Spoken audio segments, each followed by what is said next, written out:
it got into a point where I only found this through, the lawyer, when the lawyer made the public statement saying, oh no, he's not a doctor. And I'm like, did the lawyer say you're not a doctor? Yeah, he did. Is it your lawyer? My lawyer. Okay. And I'm like, wait, what? To only find out that conversation, they had it with my mom whilst I was in the holding cell.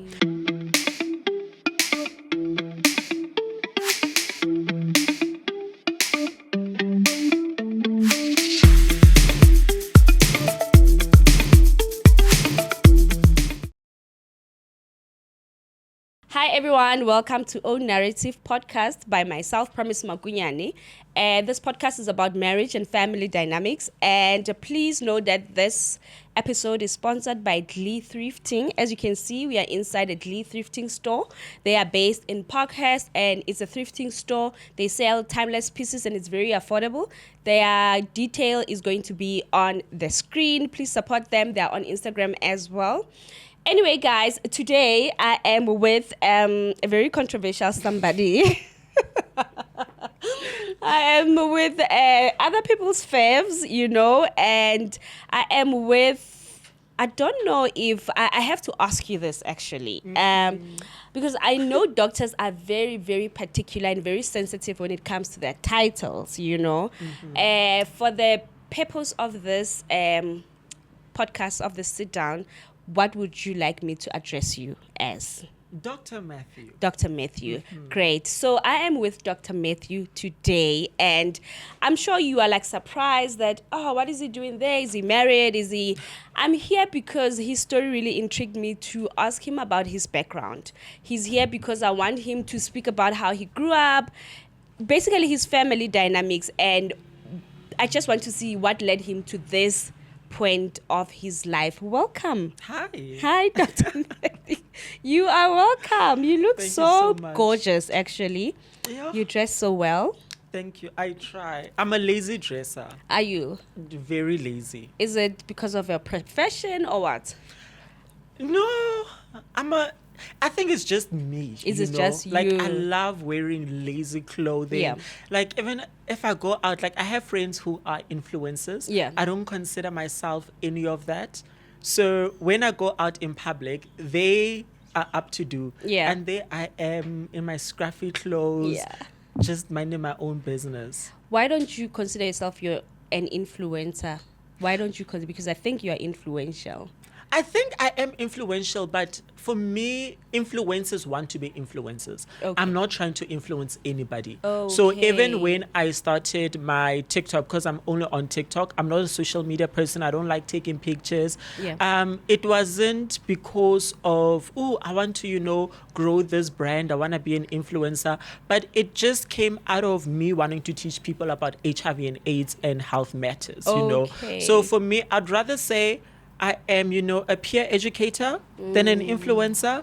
And it just so happens that my popularity grew to the status of influencer. Somebody said, when are you a public figure, you're a celebrity? And I'm like, oh, okay. I'll take that. So yeah. Yeah, so Dr. Matthew, we're going to start right at the beginning of life for you, Okay. So we are going to cover family dynamics in this episode.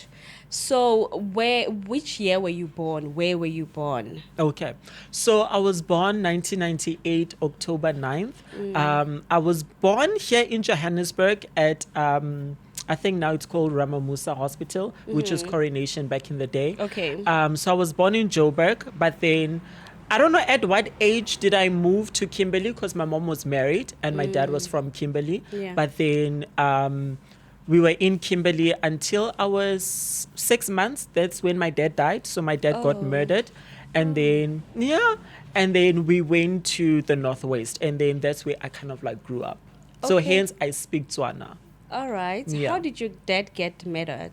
So from what I hear, because I was 6 months. 6 months, So from what I heard, my dad was a successful businessman. So he had a a tavern, I guess, and then also a supermarket.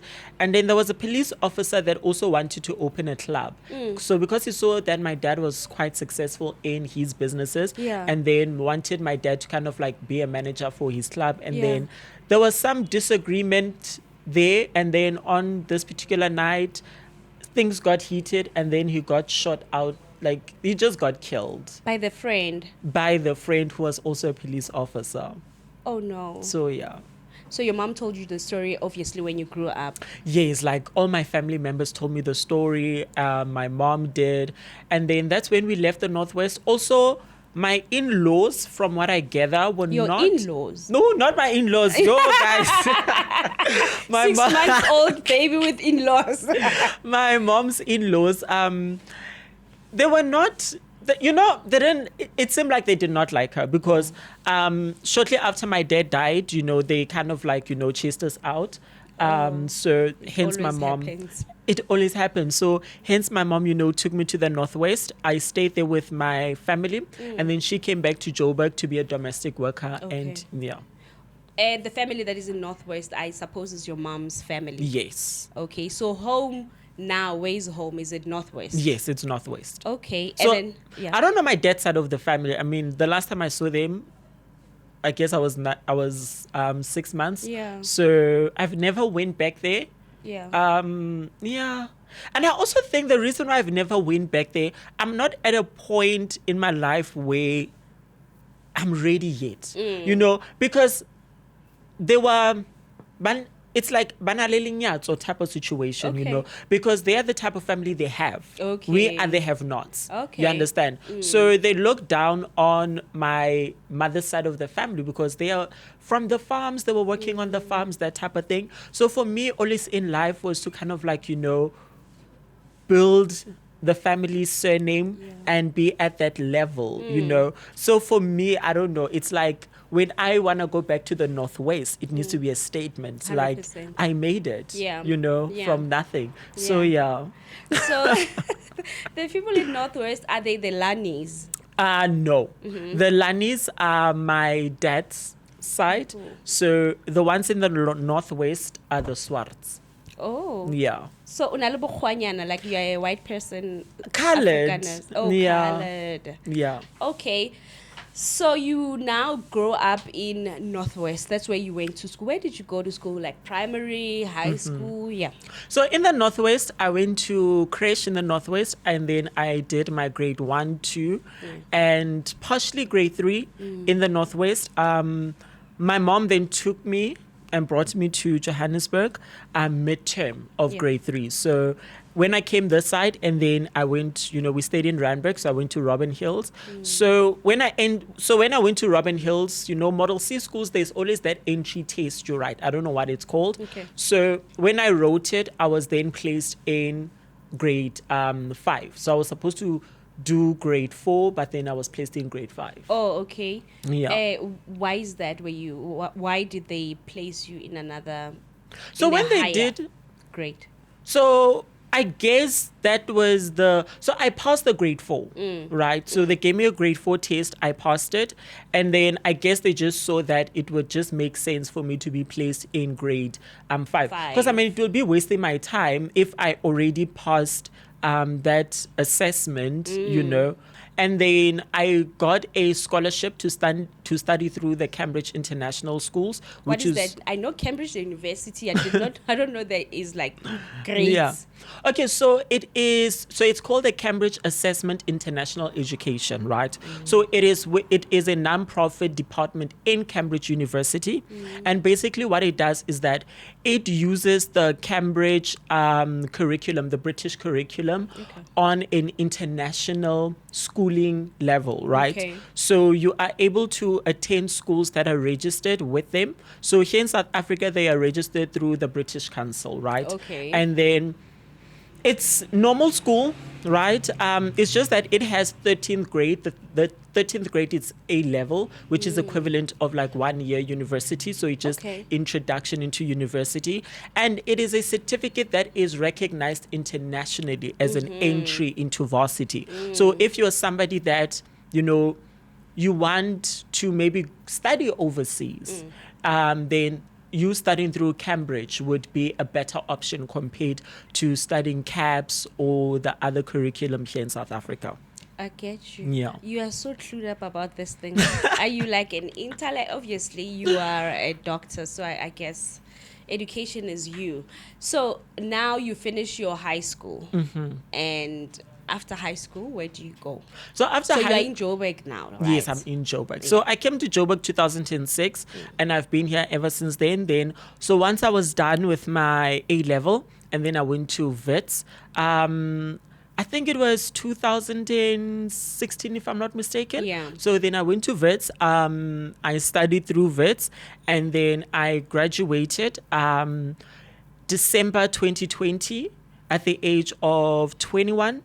And then, I then did my internship, and then now I'm in my community service. Okay. What did you study at Wits? So I did medicine. Okay. So how long did it take? Because from 2016 to 2020, I guess it's 4 years. Is it not 4 years? It's supposed to be 6 years. Maybe my math is off, Okay. but it's supposed to be 6 years. Yeah. So it's a 6-year degree. Yeah. Yeah. So you did it within 4 years. No. Ooh, that's what I'm saying. Then my math is wrong. Okay, so you should have finished in 2020 last year. yeah, okay. So I graduated in 2020. So we're just Yeah. going to say 2020 Okay. minus 6 years. Yeah. So yeah. Okay. All right. Yeah, sorry guys. Oh, they're gonna say, Mama, he doesn't even He know. doesn't even know. Exactly. But yeah. Okay, cool. So you did medicine Yes. at Wits University. Yes. And from there now, from 2020, you've been. Are you still doing your? Is it ComServe or what? Yes, community service. I started in January. This year. Yeah. So, but last year you've already. Were you not already a doctor last year, or just explain? I don't know how you guys do these things. I don't know how doctors after doing. I don't know. Just take me through you graduating or within graduation you still like do internship, like practical work within the 6 years or what? Okay, so if you are still studying, right, the second half of your 5th and 6th year, you do student internship. So student internship, it's like where you are now working in hospitals, clinics, kind of like doing the practical work. So you need to register with HPCSA for that. So once you are then done with your studies, you have now graduated, then you register again with HPCSA for your internship, 2-year internship. Yeah. And then you also go on the Department of Health's ICSP database, and then you select which hospitals you would want to work at. Okay. And then they select a hospital for you, and you are there for 2 years, 24 months. And then once your 24 months are finished, then you do your community service. Community service in rural areas. And then that is for 1 year. And then once you're done with that, then you become an independent practitioner. Okay, so currently where you are, you doing your ComServe? Yes. Where are you doing your ComServe? Northwest. I'm thinking you're in Joburg now. I'm both, because I have a business in Joburg. We also have an NGO in Joburg. Okay. So I am Between the in between the provinces. All right, cool. So we're gonna go back to your family. So in your family, it's who and who and who? Your siblings, your mom. So I'm the only child. So it's just me and my mom. That's why you're so spoiled. So it's That's just why me you're a and my mom. troublemaker. I'm like, oh my God, drama follows me. Like my friends always say I'm dramatic, like Yeah. I'm full of drama. I literally call them, I'm like, guys, I believe you guys now.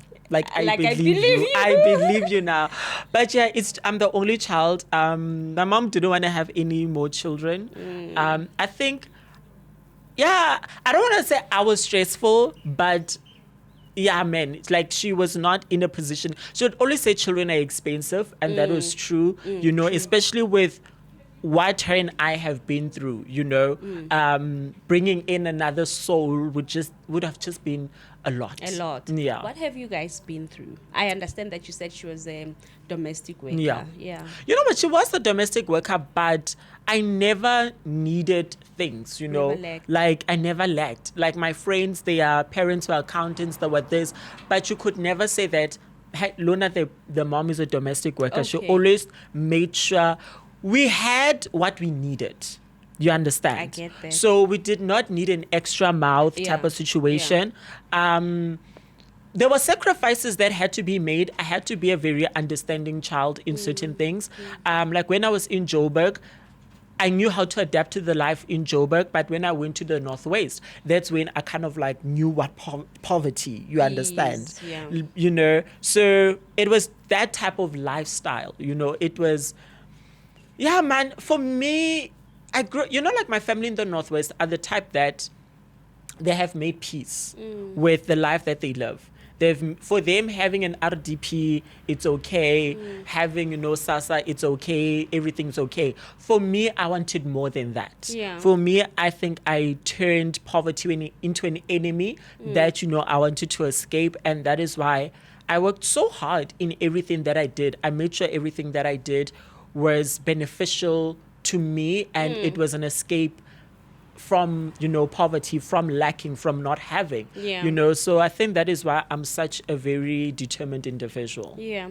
So So in the Northwest, you are explaining that they are not coming from like good backgrounds, and they are still there in living like that. How often do you go back home? Do you guys still go back home? Where's your mom now? my mom is in Joburg. My mom travels quite a lot. She's just at a point in her life where, you know, she's retired. She's now just enjoying herself. So one minute she's in the Northwest, Joburg, Cape Town. She's all over the show. Cape Town, Batung. What a bougie mom. My mom is all over. Yeah. But yeah, we do go back to the Northwest. The last time I was there was 2021. With that whole entire drama with the Bonolo situation. That was the last time that I was there. Yeah. What Bonolo situation? So when I was back then, in the Northwest, right? So I had graduated December 2020. Remember, there was still a bit of COVID restrictions, and then I went back home to wait for my placement. So whilst I was there, because I love HIV and AIDS, I love educating. So my cousin was like, you know, there is this group on Facebook, the Liquid Daimani, which is a municipality, and they're discussing teenage pregnancies, because in that area, there's a lot of teenage pregnancies, because there's nothing for these teenagers to do, you know. There's no library or anything like that. So I was like, okay, let me join. So I create a quick Facebook. I joined the conversation, and I see they are trying to find ways of eradicating teenage pregnancy and HIV and AIDS. But now the thing is, the adolescent girls are not using protection. What other things can they use? So then I start talking about pre-exposure prophylaxis, PrEP, right? Which is a pill you take every day to prevent the infection of HIV, but not any other STIs or pregnancy. So Bonolo was working at a clinic. She was working for that COVID program where they were sanitizing people and, you know, the teaching people that exactly. way. Okay. Yeah. So she's not a nurse. She's not a nurse. She's not. So she didn't know what PrEP was. She confused PrEP with PEP, post-exposure prophylaxis, you know, which that's the one you take after. Exactly. So Hannah, I went on a back and forth, and I ended up just saying, listen. So you were fighting online? Online. So it was an online type of thing. Yeah. So I'm trying to educate her. She is resistant to it, you know. So I'm like, listen, you work at a clinic, go sit down with a nurse, and a nurse will tell you, because clearly when your brain can't comprehend what I'm telling you. That angered her. Yeah. And she's like, yeah, I will show you. Hi, okay, fine. I just ignored it because for me it wasn't that deep. Yeah. The next day my cousin gets a call from her boyfriend's sister, and it's like, Matthew is trending on Facebook. Yeah. I'm like, oh, okay. I read it's her. She's calling me all types of things. She's calling me a fake doctor. She's calling me, she's saying that I am encouraging adolescent girls to have sex with HIV positive men. She is leaking our address on the internet. She's making death threats. I'm getting SMSs with death threats and all of it. And now the whole community is outraged. Oh. You understand? Yeah. And rightfully so. Yeah. Because she's claiming I'm a fake doctor. I'm encouraging young girls to be having sex with HIV positive men, despite the fact I did no such. My family then was like, now that our address is on social media, we need to do something about it. So we then went to court. We applied for a protection order against her. We have the screenshots. And then the protection order was awarded, and she was told not to continue doing what she was doing. Yeah. And she continued, and they issued a warrant of arrest. And she was then arrested, and then she was warned to stop doing what she was doing. So she just kept on saying, oh, he's a fake doctor. The judge did not even entertain such, you understand, because this is about the death threats. It's not about this person's career or whatever. And then we then reported it. So during this, the clinic got involved without getting the background story. They just started releasing statement left, right, and center.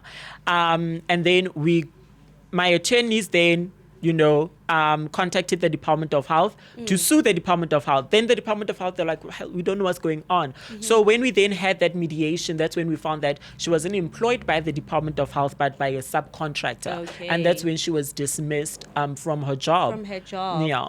Sure. And through that, you said is what municipality? Lekwatai municipality. Is it in the Northwest? In the Northwest. Okay. So is there any work that you've done with them? No. Okay. No. So you were just educating your fellow Northwest people on your own page? On my own. And it wasn't even like I was on Facebook. I just created it because there was a discussion happening. Yeah. I was like, oh, let me put my insight on it, Yeah. as an HIV and AIDS advocate. By that time, I have an NGO called Greater Than AIDS Africa, right? So it's been registered for a year, but we were working with other NGOs. And it was something that I was quite passionate about. Yeah. And especially seeing the teenage pregnancies in the area, you understand. Of course, there will also be HIV infections there, So, yeah. So was that your first scandal about you being a fake doctor? Yes. Was but it that? Yeah, but for me, I didn't take it seriously because my username there was Dr. Matthew to be, I wasn't Okay. even a doctor by then, I was not placed, I was not working in any health facilities, nothing of that sort, Okay. so by just, calling myself Dr. Matthew to be, automatically was like, this is a fake doctor. And I think because I was speaking of something related to health, maybe they thought I'm coming in it as, a doctor. But for me, I was just coming in the conversation as an activist. Yeah. So in the Northwest, who's they? Like your aunts, and who's they in the Northwest, your family? So it's my one aunt, my uncle, my cousins, my grandfather. Okay. Yeah. And throughout then, what are they saying to you? Because they are the people that took you. Did they pay for your school fees, or you went to, when you were studying medicine, did you go through your parents' school fees? Did you go through a bursary or stuff like that? Because I would be, if you're coming from a poor background and people are taking their last monies or their last hope and they put it on you, and now these things happen, I could imagine how they're feeling about all that. So my mom paid my tuitions. My mom she's a very intelligent woman. She has financial literacy, So when I was in the Northwest, because remember that after my dad died, she left me in the Northwest and came to Joburg to work. So during that time, she was working and she was buying consumer shares like in Absa.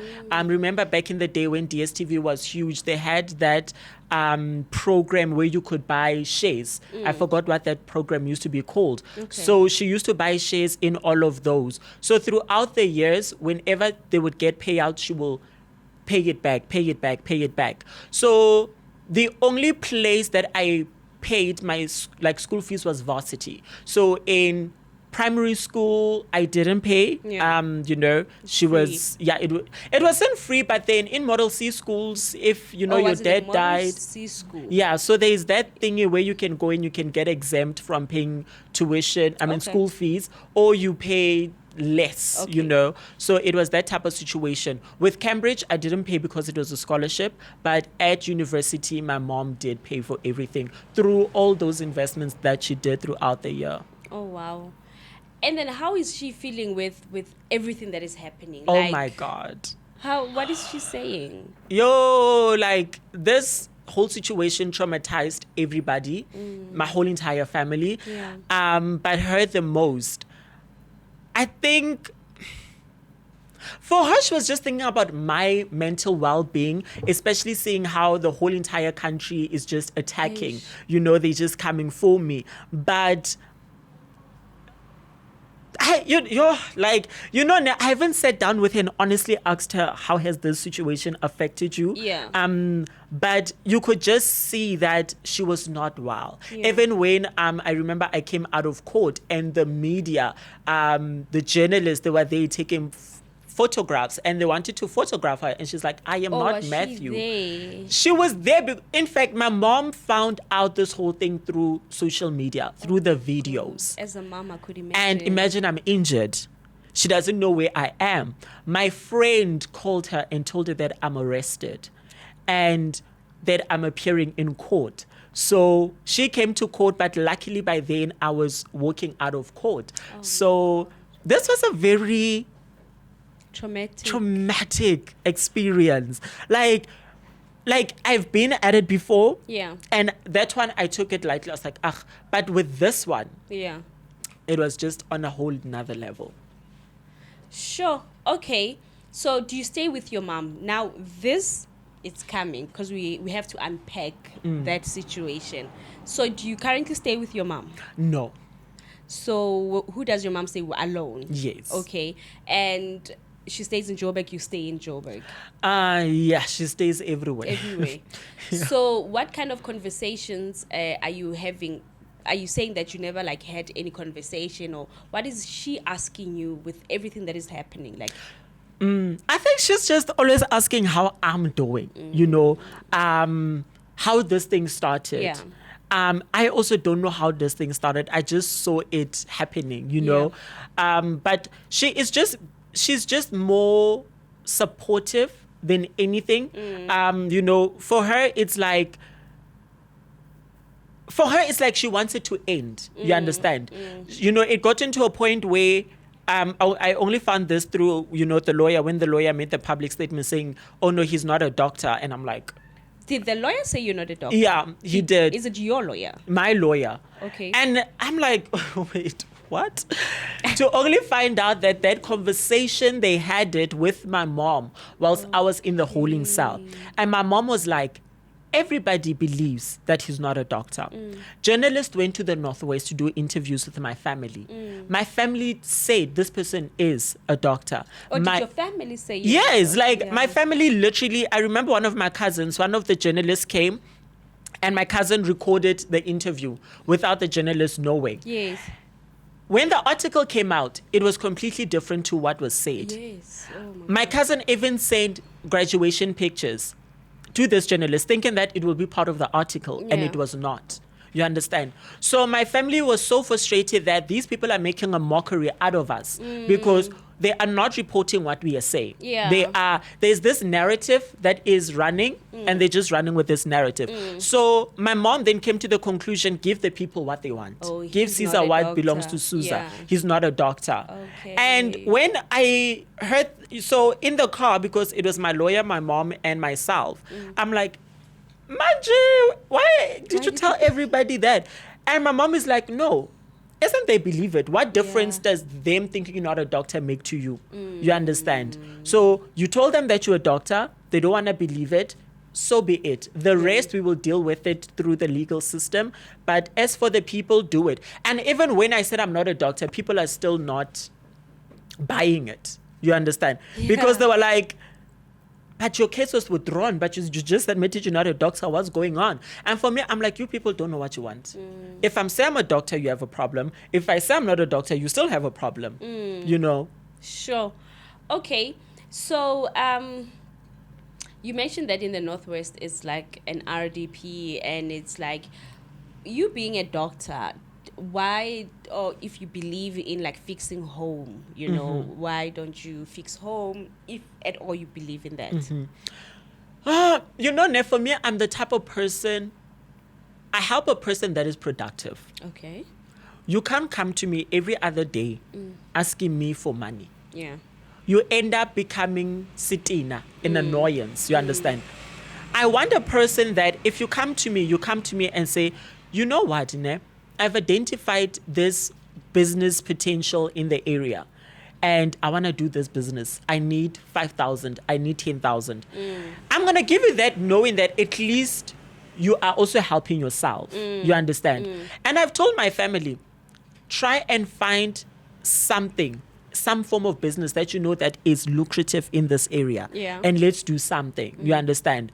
But they're not doing that. But your grandfather is old. Your grandmother is old. What can Yeah, they no possibly shame.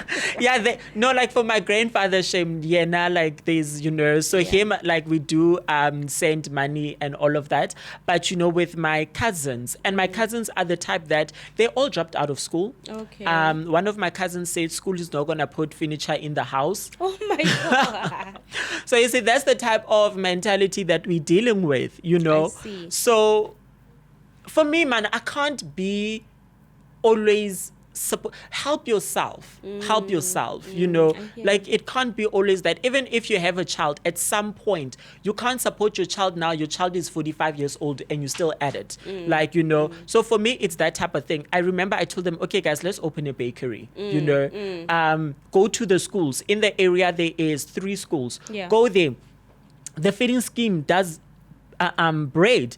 Ask them if you can enter into a contract with them or something. Supply them bread. In the community, there's people that sell quarters. There's people that make traditional beer with bread. And for us to buy bread, you have to go to town, to buy, those cheap loaf of bread for like 5 rand. So if we do something there, I mean, it's been a year. I'm still waiting for a proposal. Oh my gosh! As for a proposal from your cousins and your grandfather. True. I'm still not my grandfather, but from my cousins. Yeah. Like. I get what you're saying. Exactly. So does your mom have a house? Where is your mom's house? So my mom's house is in the northwest. So the house is there. It's my mom's house. My grandfather's house, in the my same aunt. Yard, no, okay. Different. So it's in different areas. So when the media was going there, they were not going to my mom's house. Where did they go? They were going to my grandfather's house and my aunt's house. Okay. And also I think once they went to my uncle's house, and they went with Bonolo, the person that we have a protection order against. So if I was a very petty individual, I would have locked her up long time ago for violating the protection order, So yeah. What is Bonolo currently doing? Is she still? Oh, she's not a nurse. She was just helping. No, she was not a nurse. Okay. She wrote that she's a nurse on the court papers. She committed perjury, and the irony was that in the court paper, I wrote that on occupation, I'm a medical student. And by that time, she then went and opened a case against me for perjury. And by that time, when I looked at my degree, it said I graduated in 2020. So I'm like, okay, well, technically, it is perjury because I was not a student then. I'd already finished. And my cousin calls me a few days later. It's like, no, I also went to go open a case against her for perjury. Like, Lizo Pantita together. Nurse and the doctor. The nurse and the doctor. But, yeah. But so I don't know what she does now. The last time that I left her there, she was working the municipality, cleaning the streets, sweeping and all of that. But yeah. Okay. So you go to Unpacked Yarele Borile Maboja. What year is that? Ooh, I can't remember. Yeah. I don't want to lie, I don't remember. But it was after 20... Let's say last year. I think it was last year. Yeah. I can't remember. I did not listen to the podcast, but I saw you there. Yes. So I've had a clip there that you say you met a guy and the guy was HIV positive. Can you tell us about that? Okay, no stress. Okay, so this person was my ex. We were dating for about... Prior to me finding out, we were dating for about 3 years. We were still in Joburg with my mom. My mom was working as a domestic worker, and then my mom, my grandmother died, and then it affected my mom. Right, she went into depression and all of that, and it affected her work. So it was 2019, if I'm not mistaken. Yeah. And then my mom left the job, right? So when she left the job, then I moved in with the guy. And so I was attending school. He was now kind of like taking care of me, food-wise, clothing, all of that, right? And then, so whilst we were together, the relationship became quite abusive. So he was physically abusive, emotionally abusive, cheating, and all of that, right? And then one day I was writing my exam. I was doing my 5th year. I was writing my finals. And so that day I was not writing. I was at home. And then he asked me to look for an installation voucher of a brand new oven, this fancy fingerprint oven that he bought. So in the wardrobe, there was always this big plastic bag with lots of documents. So he threw it there. So he was like, I must look for it. So as I'm going through the documents, I'm reading because I don't know what it looks like. Yeah. And then I come across his HIV lab results. So I'm a 5th year student. Yeah. I'm able to translate labs and all of it. And this was dated April, I still remember, it was dated April 2014. I didn't know him by then. Yes. And it confirmed that he was reactive.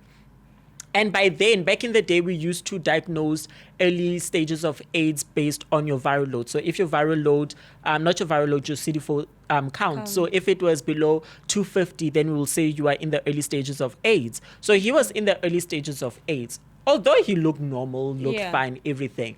So we were not using protection. Initially we were, right? And then we were not using protection. And the reason why we stopped using protection was, there was a time where he was like, you know what, I no longer, want to use protection. The sex is not the same, all of that. And for me, I was like, okay, but we're going to have to do an HIV test, right? So he would always come up with excuses why we could not go together. And I'm like, okay, listen, you go do an HIV test and I will go. We take a picture, send it to me, I'll do the same. So I went on campus, I did an HIV test, I sent him a picture, right? And then he then sent me a picture of an HIV negative result. Okay. I had no reason to doubt, you understand? Kanti, he misled me. He lied about it. So that's when then I found this result. I called him, I asked him, and then he just laughed about it. And he said, I must go to the clinic. He has a surprise for me. So I went to the clinic with that. Literally got there. The first nurse I saw literally just was like, listen, this is what I found. This is what the person said. But I'm confused because, and it was literally 6 months earlier, he sent me an HIV negative result. But this one says since 2014, So the nurse was like, well, we'll have to do an HIV test. We did it, came back positive. Another one came back positive. And the lab one came back and confirmed that, yep, indeed, it's positive. And then he chased me out of his house, and then I became homeless. My mom didn't know that I was homeless, but I pushed. Yeah. I literally went to varsity homeless. Sure. You didn't go back to your mom? I didn't go back to my mom because by then my mom was in the Northwest. Okay. Because in Joburg, we were staying where she was working, stay in domestic workers. Yes. So I knew if I go back to the Northwest, it's most likely game over for my academics, So for me, it was a choice. Do I struggle and continue and it will all pay off at the end of the day, or I go back and kiss academics goodbye? And for me, I was like, I rather struggle. So I was sleeping from friends to friends. They would sneak me into the arrays, Sure. So which year was it you found out that the year that you found out that you are HIV positive? So the year that I found out I was HIV positive was the 19th of November, 2019. Okay. A year before you graduated, because you said you graduated in 2020. Yes. So you told your mom, did you tell your mom about your HIV status? No, she saw it on Relebohile. My whole family saw it on Relebohile. I just said, guys, I'm going to be on TV. Yeah, TV. Khandi, I'm there talking about my HIV status. Surprise. And they were like... So from there, did you start taking your ARVs? I took my ARVs immediately when I found out I was HIV positive. I also tried committing suicide with my ARVs. And I remember, I think I tried committing suicide about 4 or 5 times. And every time I would apply my medical knowledge.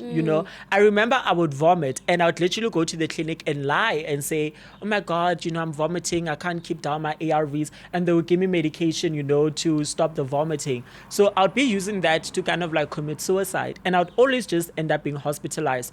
And because I was, homeless, I would always commit suicide in a very public manner.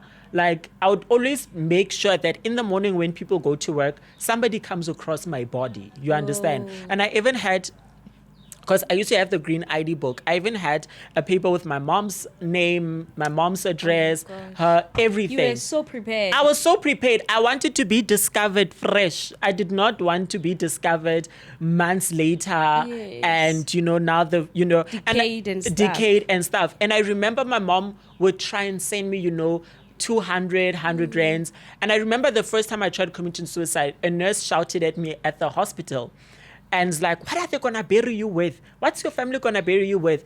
And I kept that. And when my mom sent me money, I remember I went to Pep Store and I opened a funeral policy for myself. That's so sad. For 20,000. And I remember, I think it was like 60 rand by then. Yeah. So when my mom sends me money, I knew that 60 rand is for the policy. And for the 6-month period, I was a ghost. I was just living for the sake of living. Because now I'm waiting for this waiting period to come so that you're covered. I'm covered, commit suicide, and then at least they have 20,000 rand to do the things. So I was prepared, but God said no. What are the reasons is it the HIV status, and is there any reason why you wanted to commit suicide so bad?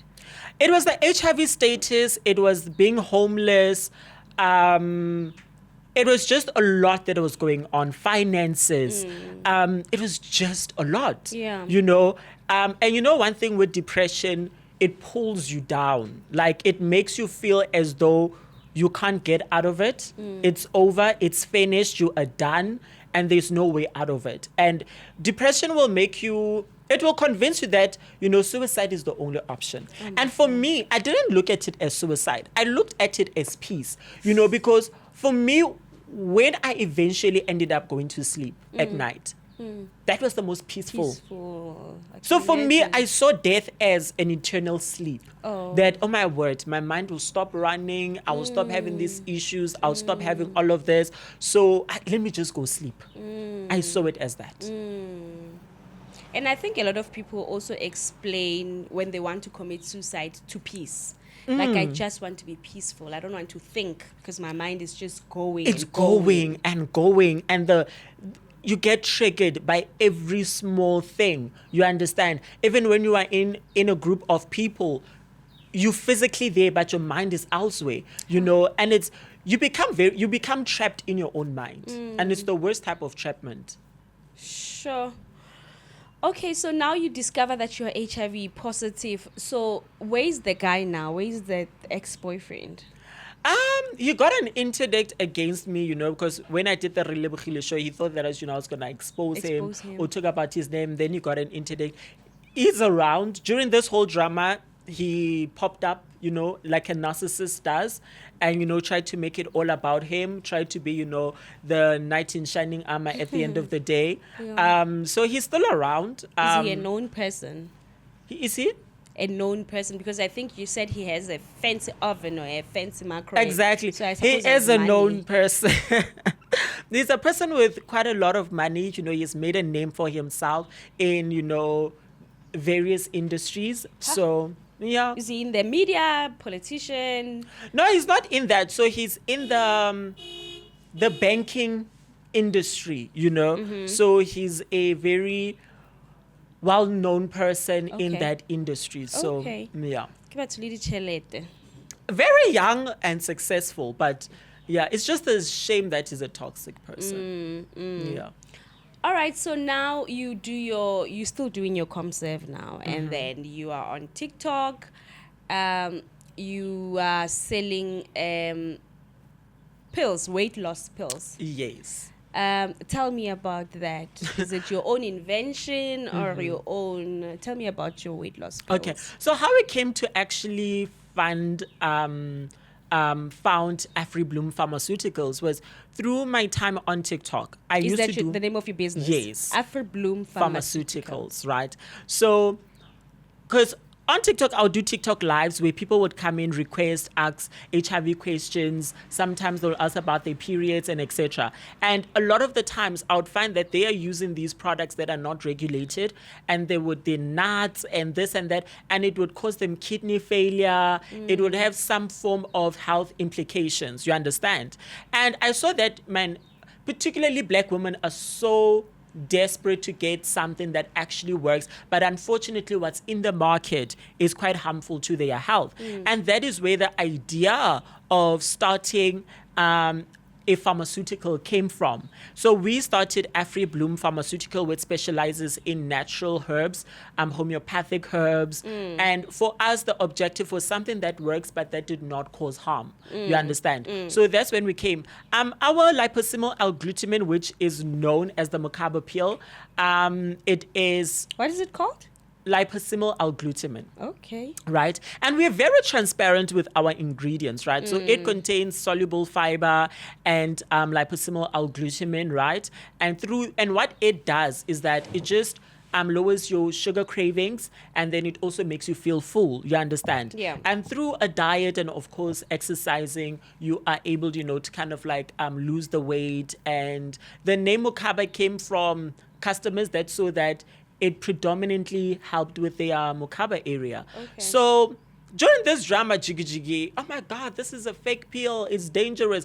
But we have had no single complaint. Back then. Exactly. Even now, like in the history of, the 10 months of being in operation, we have never had any complaints. We are in other countries. A few months ago, we even got... You are in other countries? We're in other countries. Like so where? we are in Zimbabwe, we are in Namibia, we're in Botswana, we're in Nigeria, we're working on, Mozambique, we're in the UK. Oh my gosh. So... You're such an international babe. But it was made possible by my followers in all of these countries, Yeah. How do you now supply that side? Do you courier that side, or you have like physical stores that side? So that side, we have pharmacies that side that sell our product. What are the pharmacies in, especially just our in East in Nigeria? What's the name of? I'm saying for people that are there, because I do have a diverse audience. For people who are in Nigeria, for example, where can they get your... So there's a pharmacy called Luca Pharmacies. So it's in Lagos. Okay. Yeah, that's where I know it from. But they have different branches as well. But also, if they go to our website, they are able to check on their country. Where You have a they're website? Yes. What is the name of your website? It's www.afribloom.com. Okay. Yeah. So I even forgot what the question was before I brought in the Nigeria thingy. So what I want to ask you now is that, so how many pills have you sold in South Africa? Like, how much are you making? That's what I'm trying to ask. Okay, so this whole entire drama, hence we're suing now. Okay, are we suing? We're gonna get to the suing. So because we have various pills, but like with the one Mokaba pill, we used to make, if I'm like, okay, this is slow. Yeah.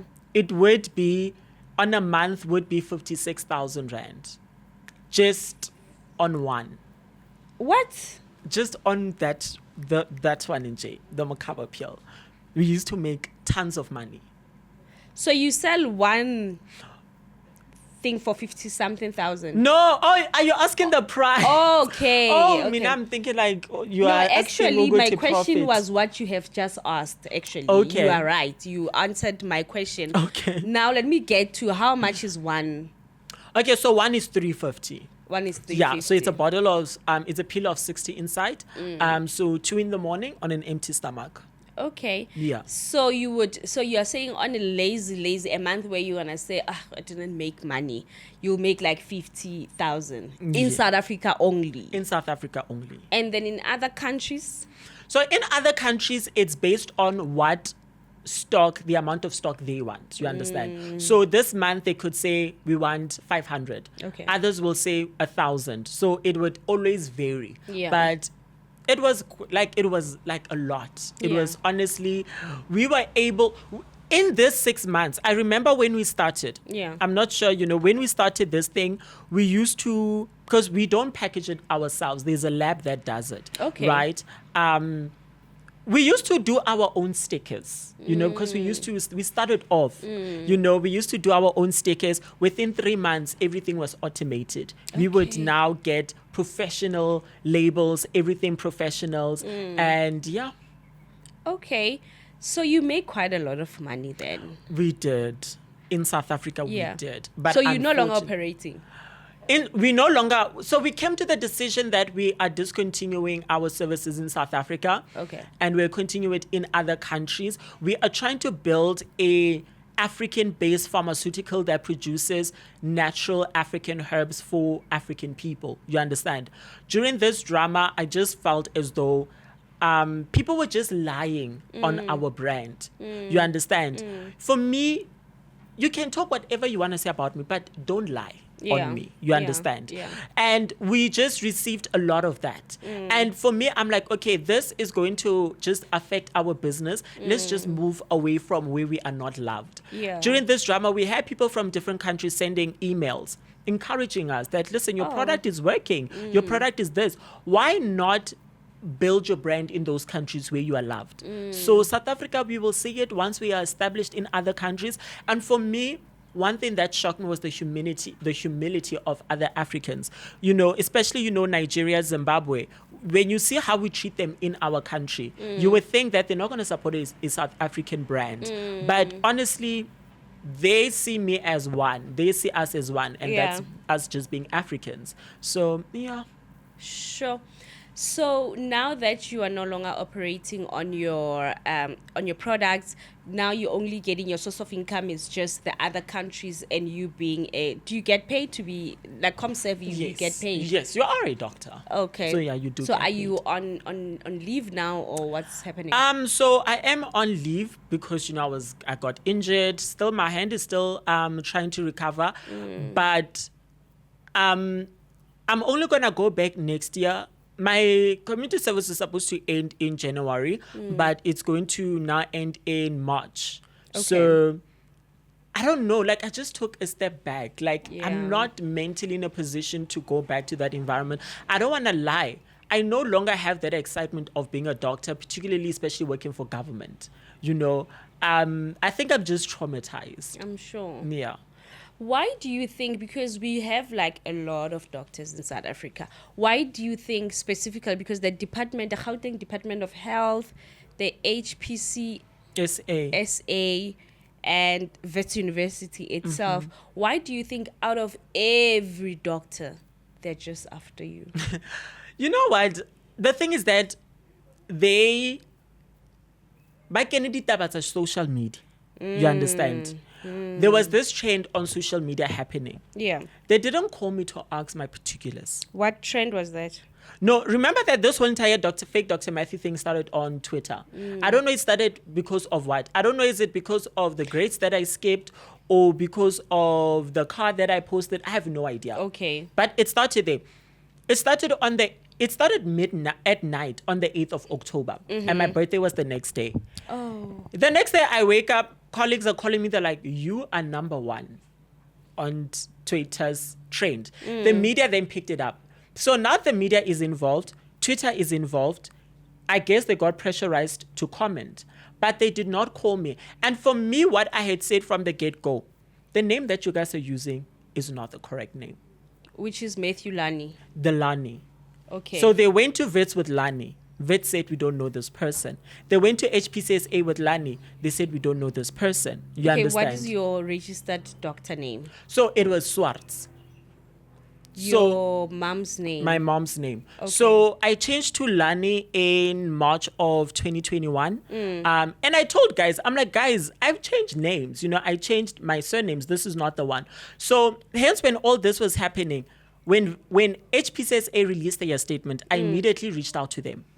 You understand? Through the call center, and I sent them an email. I'm like, you guys were provided with the incorrect surname. This is my surname. You understand? But then why did you have to, for example, you are a doctor, like, why would you still be going around proving to the people that gave you the qualification, which is the health department, the school itself? Like, why did you think that you have to go to the length of... And I'm sure when you're a doctor, when you are Dr. Lani and you change your surname, you have to change your things, or I don't know how they work. But don't you think Wits University would have had your Swart name, or what is the thing of you changing your surname into the Swart surname and them not picking it up? So, like when I changed my surname to Lani, I didn't go and notify particularly Wits. Okay. It was just one of those things where there was no that urgency where they were like, no, you need to change it now. You understand? It was business as usual for them. And I also had both my IDs, you understand, the old one and the new one. So when I saw HPCSA's commenting, for me, it was the opening of the case that kind of was like, hi, Bo. Okay. So I just felt like, okay, let me go and speak to them. And when I then sent them the email, the HPCSA only released one statement and they've never said anything since. Even the case they claimed that they said that they would open, they did not open it. Vets also said they were going to open a case, but once I reached out to them, they did not open it. I asked them to retract their statement, they didn't. So hence now we're dealing with it through lawyers, you understand? Yeah. So, yeah. So the Department of Health was the only one that stayed with their impersonating of a medical doctor, and with them it was filled with... Who are they saying you're impersonating? Maybe let me first ask, on your green ID book or on your card, South African ID book, what name is they? So now with the updated one, it's Matthew Lani. It's Matthew Lani. Yes. When did you update it? March of 2021. Okay, and then the previous one, what was on your green Matthew ID? Swart. Okay. Yes. All right. Okay, so who are you impersonating? Who are they saying you're impersonating? Who's Bongani? So, so my full name is Matthew Bongani Lani.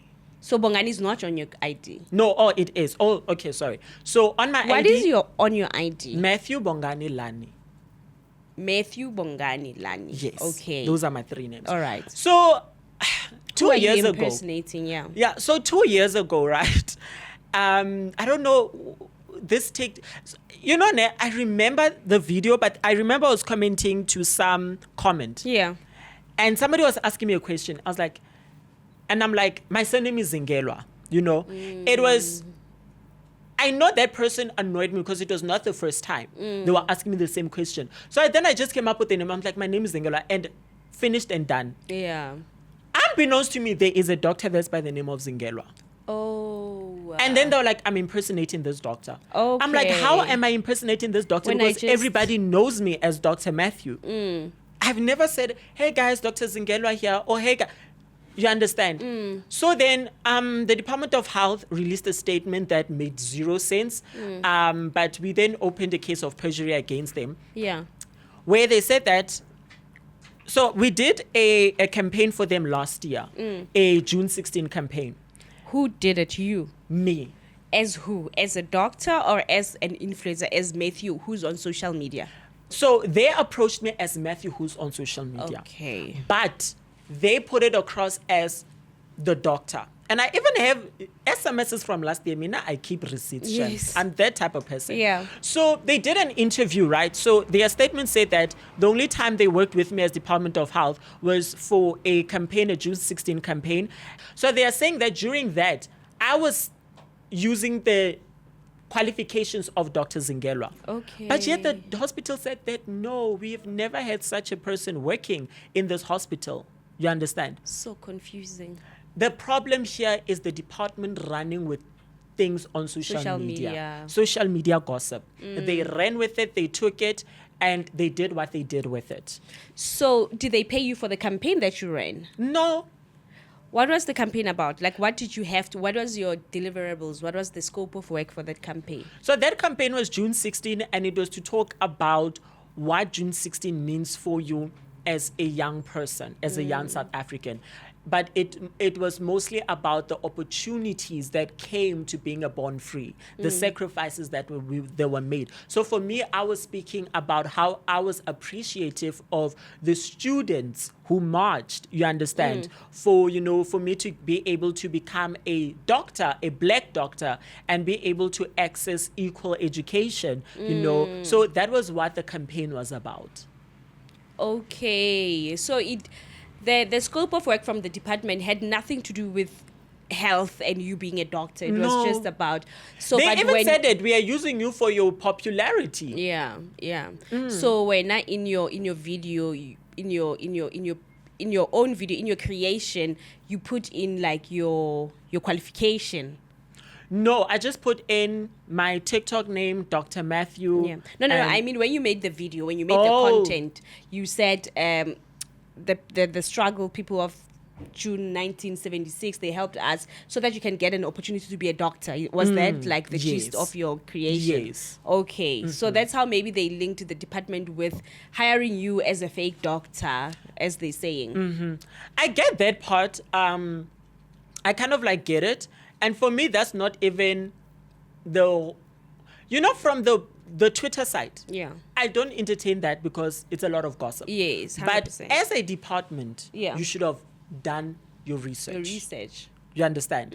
You can't just make statements without verifying with the person. Just like, and I'd make an example with the person. I'm like, okay, let's say for the rest, your surname, your family surname was Lani.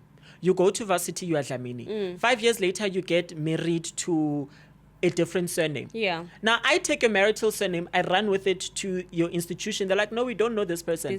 Does it mean now I need to go and scream to the world that I'm married? You should have gone and confirmed with the person first. But they did not do that. They never called you? No. I communicated with them via SMS, telling them, please retract. They just SMS. me. Do they have SMSs? Do they have like small phones? Yes, they do. Oh, okay. They do. So, your pills. Let's go back to your pills. So there was a trending thing that now when they was now wanting to, like just put you down and the things that you do, they said your barcode is 1 up to 14 or something like that. And when I checked it, it was that. So I don't know if it's that particular one or the entire range that. People are very. I was like, as if we drink that barcode. So you know what, for me, it was about that bottle was from when we started. Okay. Like I said, when we started, we used to make our own labels, right? We used to use Canva to make our labels. Okay. So that might have been a barcode that was there, because of course on Canva you will search barcode, you put it there, and then you don't see the 1 to 14 and all of it. So but it then was with that. I can hear where you go, but with pharmacies, doesn't the barcode has to correlate with the stock? Like it's not just like me, how I do my chocolates or how I do my party packs. I just put a barcode there that says happy birthday down there. But then with the pharmacies, doesn't that barcode, when they click it, it talks about the stock that they have there, or I don't know. No, it does that. So when we did that, remember that for me, I am not a pharmacist. I am not knowledge in the pharmaceutical thing, you understand? So somebody on TikTok, out of jealousy, decides to report us to the South African Health Products Regulatory Authority, thinking that we were making the pills at home. We had a lab that was certified by the South African Health Products Regulatory Authority. So it was through that the lady from SAPRA taught us this. So there were information. They were like to us, did you know that the barcode needs to be approved by us? Okay. As SAPRA. Yeah. You need to write it into, all the instruction must be in 2 languages. It must be in English or another South African language. That's why sometimes you will go and the supplement it's in Afrikaans. You understand? So that's when we then learned certain things. So we learned as we went. We I can hear. And that's when we came to the decision, let this lab do everything. Because we're going to end up messing up. I hear. And jiggy, we find ourselves in courts. So now the lab does everything. We just get the end product. So for that, it was, when people saw that, I'm like, people act as though a business never started somewhere. You understand? Your business started somewhere. I think maybe because your business is a profession. It's not just a business like mine where I do party packs, I do branded bars, Yours is a profession. Yes. There are lives that are at stake, and then there are processes and bodies that you need to be registered with. I think that's where people maybe want to investigate you further and stuff like that. And for me, that was not the issue, because even with us, when you buy our product, before you buy, you can request our documentation. Okay. So we send you a certificate of analysis every batch. They get tested. Why are these people doing this? No, if they're getting all those things. I have no idea. You can even request a finished product specification record, Sure. which comes from the lab, tells you this product. It even has a section where it talks about food tolerance, where you can check if you're allergic to any food. It tells you, don't take this product if you're allergic to these foods or anything. You understand? So people were using anything to bring me down. Oh my God. Not that they were requesting. You could request. Yeah. You understand? Yeah. Is your business registered? Yes. Okay, hence they found me at CIPC and all of that. So yeah, it is registered. So HCPSA, what do they do? So the South African Health Products Regulatory Authority. So because our macabre pill is not made from herbs and things like that, they regulate that one. Okay. But the other products are natural herbs, so they do not regulate natural herbs like plants unless it's homeopathic. Okay. Right? Okay. However, even with our natural things, we still get it tested. It has to be scientifically proven that if you're going to say this is a hormonal tea, it's hormonal based on what? You understand? We also have studies. A lot of our medications have been studied by the National Institute of Health. Yeah. You understand? Yeah. There is documentations of them. It's not like a thing where you go to a sangoma and a sangoma ati. No, this thing only works if you believe in it. Yeah. We can't do such. Yes. You understand? All right, Dr. Matthew. Now I hear that. How are you? So I know that you commented on one of my thing when I was having you here, booking you for this session. You told me that I look like Magudumana, right? You joked and I said, and I hear that a lot. Yeah. And then how are you affiliated with Dr. Nandipa or Bester himself? Like, I don't know those people. Like, I've never met them, but I am Tabo Besta 2.0 for whatever reason. Okay. The thing is that people claim that I scam people, right? And I'm like, okay, who did I scam? Let one person come I've out. heard that you once worked there. That's why when you said Makutumana, I was like, I'm gonna ask him. If I once worked there. Yes, there was a thing on thing that they know you from Dr. Makutumana's thingy. Like surgery. Yes. No, I don't even know where this surgery Why are you is. laughing? Because I just find it to be ridiculous. I don't know Nandipa. I don't know Tabo Besta. I've never met the two human beings. Okay. I only know them from social media. I don't even know where her clinic is. And any aesthetic clinic that I go to is the one in Rosebank. Okay. So I've never even been a patient of hers. But you haven't heard that you haven't seen it online that apparently you worked there or people know you from there. Haven't you seen that? Like so many people claim so many things about me that Yeah. I would not be surprised that if it's there. I've not seen it, but I've seen people calling me Tabo Besta 2.0. Oh, okay. And I'm like, okay, but then Yeah. who did I scam? Yeah. Yeah. All right, so now we go down to the current thing that made you to trend even international. My husband was saying, yo, this guy is being covered internationally. Lie. Like, he's a serious deal. So I wake up the following day, you are trending again. I'm like, oh, this boy again. Why are people after this boy? Because the first trending, I didn't even follow it. Yeah. Now that trending, I follow it and I see you being manhandled by security guards. My You trauma. crying. My Raga. trauma. What happened? Because I think firstly you made a video on TikTok saying, can I please have my phone? I think that other guests. Sorry, let me just check here. So you made a video, right? The locker one. No, I think you made a video saying that you are going to work like during the day of that fateful night, right? Okay. You made a video, and then later that night you made a live when you were at the hospital. Oh, okay. Yeah, what okay. hospital were you at? Okay, so those were two different hospitals, right? Mm-hmm. So that one that I made where I was at the hospital, that was in the Northwest, right? Mm-hmm. So Poch, Joburg, neighboring, right? And then on this fateful night, I was at Helen Joseph. Okay. Right? Yeah. Hey, yo. So remember and I even still have, the SMS on my other phone. Yeah. So I have an NGO, right? Mm-hmm. Registered everything, and it's even registered with the Department of Health. Greater Than AIDS Africa.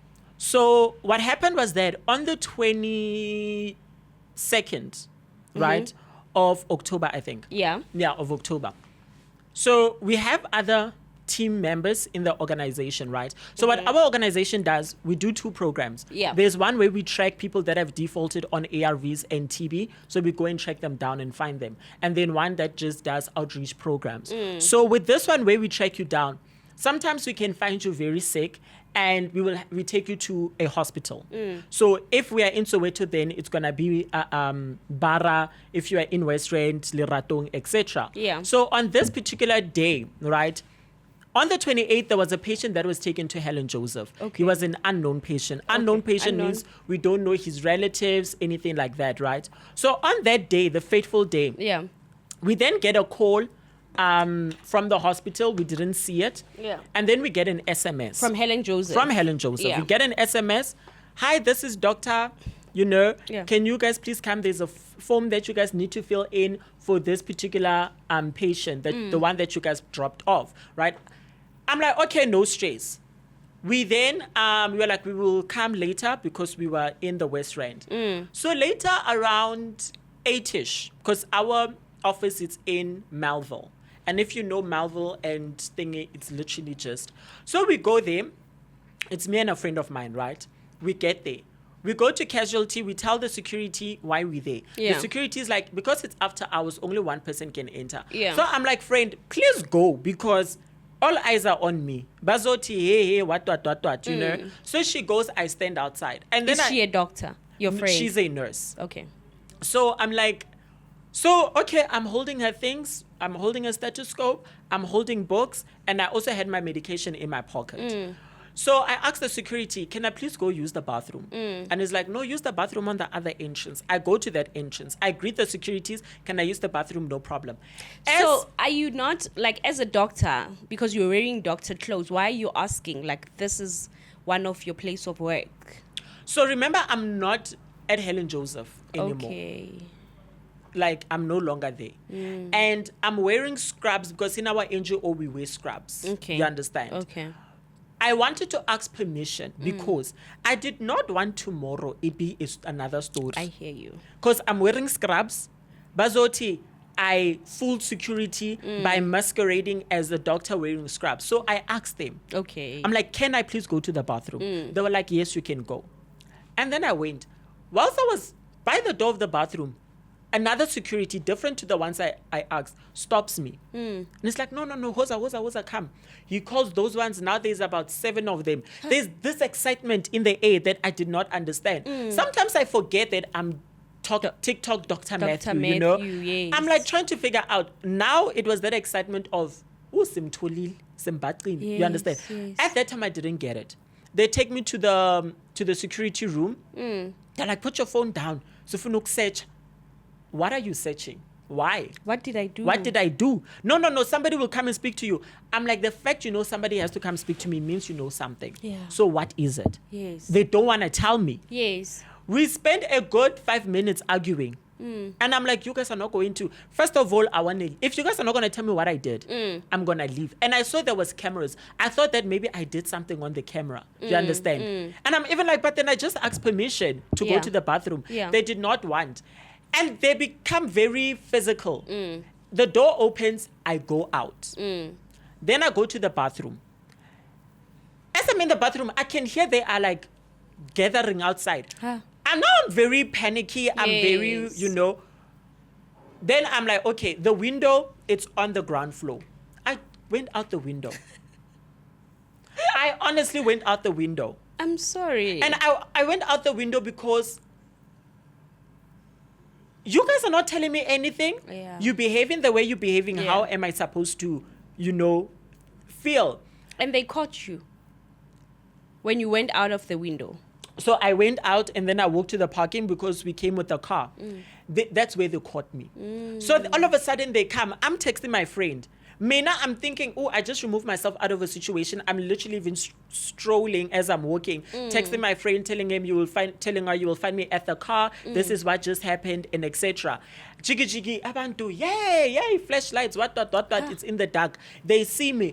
I'm still there. They're like, yeah, Zboshwa. I'm like, Zboshwa. Aibo. In my mind, nothing is clicking. Yeah. This guy grabs me, slams me to the ground. Yeah. I just hear a sharp pain going down my leg. And I'm like, oh my God, something's happening now with my leg. Yes. So he then tries to handcuff me from the back. But he twists my hand in such a way that I just had 2 pops. And I screamed in pain. I screamed. Now it is more than 10. Chaos. I'm being dragged. I'm being kicked, slapped, punched. My tooth is chipped. Did this tooth get chipped there? Yeah, one of them punched me in the mouth. I think they had a ring. So they punched me in the mouth and then it chipped there. So I'm in the dark. Adrenaline is kicking. Now the pain is kind of like, like going because of the adrenaline. When we then got back indoors, in that my hands are being handcuffed, my feet are being handcuffed. Yes. Now I see I am bleeding. Now I'm in pain. Now the room is full of people. Still have no idea what I did wrong. Now they have your you see the one that I know that you always wearing your stethoscope, you always, Yes. Now they show you your stethoscope and they like, or they show you a stethoscope. Yes. They're like, whose is this? And you're like, it's not mine. Yeah. So it was not mine because my friend gave me her stethoscope. But the friend is a nurse. She's a nurse. So the nurse, they do have stethoscopes. Yes. All of us, we have, all the Okay. nurses have stethoscopes Okay. there. Like, we just have stethoscopes, We don't really use them, we just have them. Yeah. So, and on a Lindman stethoscope, they engrave your name. So when I said it's not mine, I was truly saying that it's not mine because even the name there is not mine. You understand? But then you're the one that had it at the moment that it I fell. had it at the moment. Okay, You I understand? hear So you. I was holding it. You Yeah, understand? yeah. So for me, I was being honest. It's not mine, as in the name there is not mine. One of the securities went to the car without my permission, Yes. got things from the car and brought them back. You understand? Now they have different. What things are so those? remember that the car we were using it had testing kits, ARV medication, prep, and all of that. Okay. So they are bringing it, saying that I am coming to the hospital, sneaking in medication into the hospital. Oh, yeah. But yet it's literally chilling in the parking. So, okay, fine. I'm there. I'm like, you guys are not telling me what's going on. I take out my phone from my pocket. I'm like, I'm calling my attorney. They grab my phone. But you're not calling anyone. Huh. You're not calling anyone. So I stood there for 1 hour, 30 minutes, still not knowing what's going on. The matron comes. The one that they took you to a little room and then... Yes. Yeah. So the matron comes. She asks me what I'm doing here. I tell her what I'm doing here. I tell her, this particular doctor said, we must come. I have the SMS. I have everything. Then she's like, okay, I'm coming. Let me go confirm. She goes and confirms. Maybe 15 minutes, 20 minutes later, she comes back with my friend. My friend now is traumatized. I'm bleeding. She left me just fine, jiggy. I'm in handcuffs, I'm bleeding. Yeah. Now the matron, when she comes with a form. It's a statement. She's like, I must sign it. I must sign it that I'm trespassing and that I came here to shoot content and that I got injured while I jumped out the window and I refused. I said no. Then one of them wrote the statement and then they said I must sign. For me. And then they said I must sign. That is why in some of those videos you can hear in the background, but you sign. They are forcing me to sign it. And I'm like, no. This is a matron in Helen Joseph. This is a matron in Helen Joseph. At that time, she was What's in her terms name? of management. I didn't get her name. But at the time, she was the person in charge of the whole hospital. They're like, sign. I refuse to sign. So when you were apologizing, what were you apologizing for?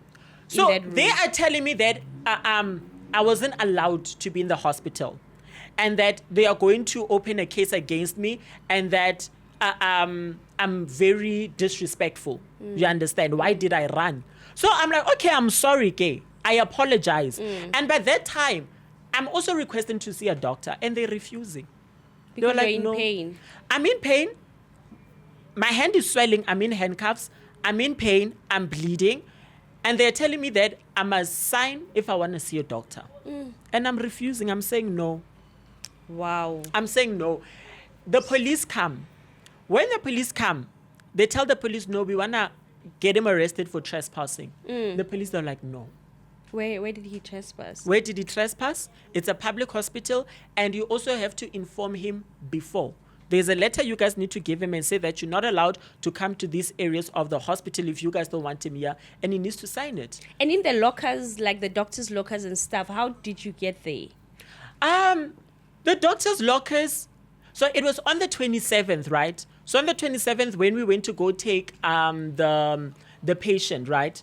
So the wards, so when you go up the wards, there's the elevators, right? So there was, the nearest bathroom is by the lockers. So I know where it is. So then I went to the bathroom, and when I was there, I'm like, I might as well make a video. Oh, You okay. understand? Okay. And then I made that video.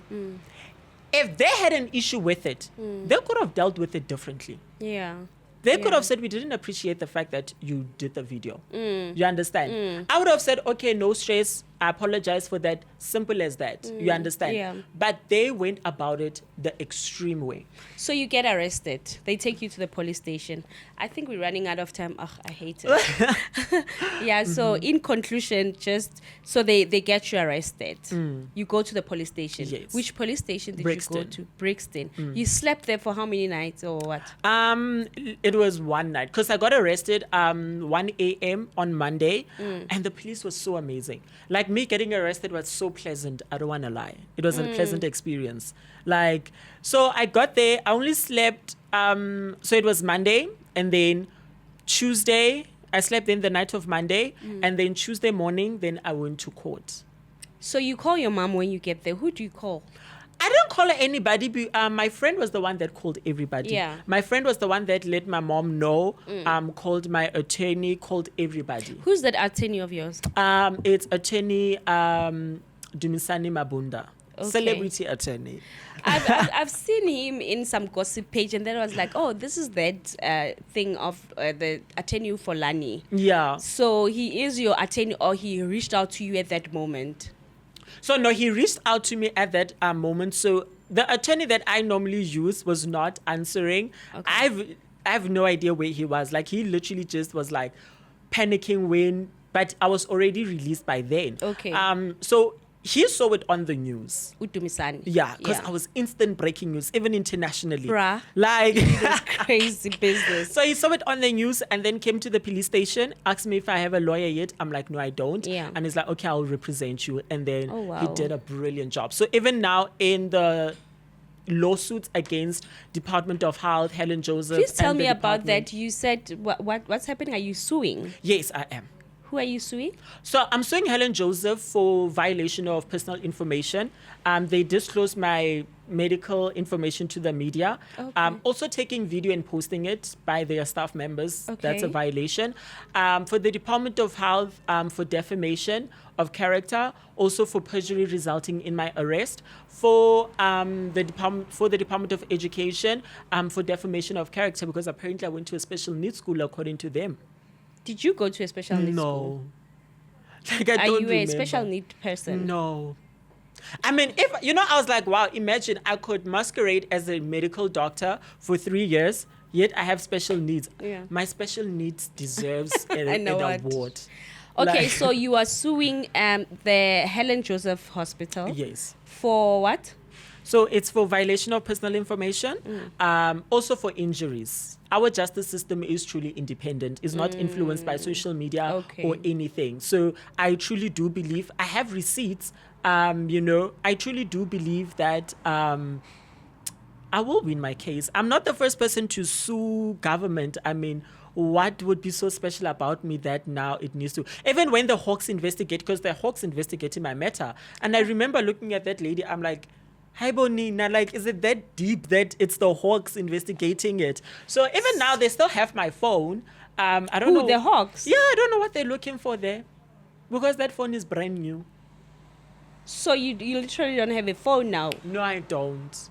So I just had to use a phone laying around in the house. When did they say they're going to bring it back? They don't know as well. When the investigation... So what investigations are the Hawks doing? I have no idea.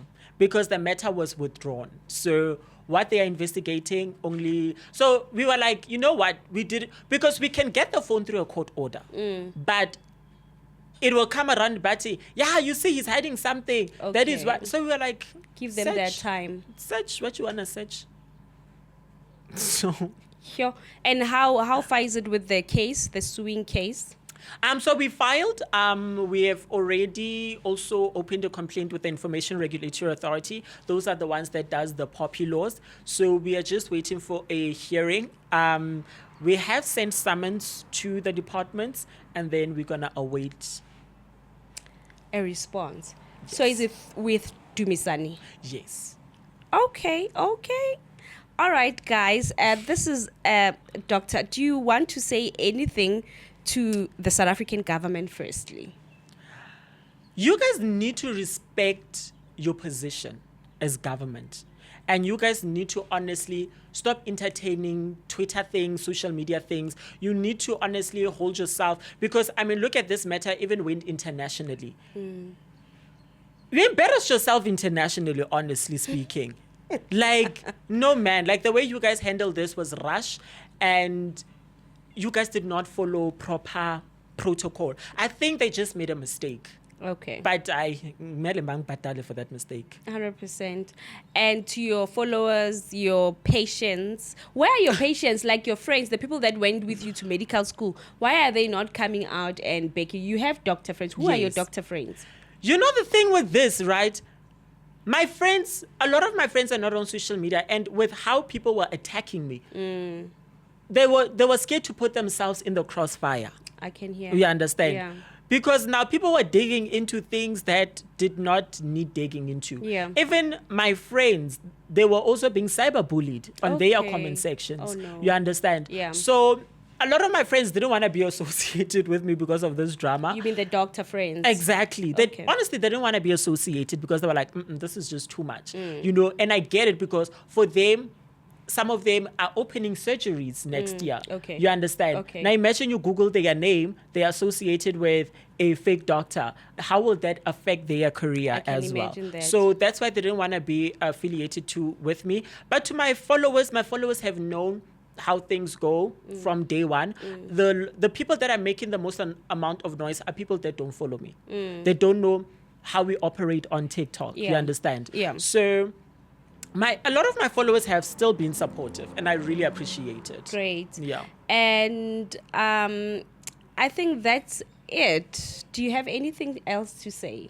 No. Do you want to tell the people your practice number?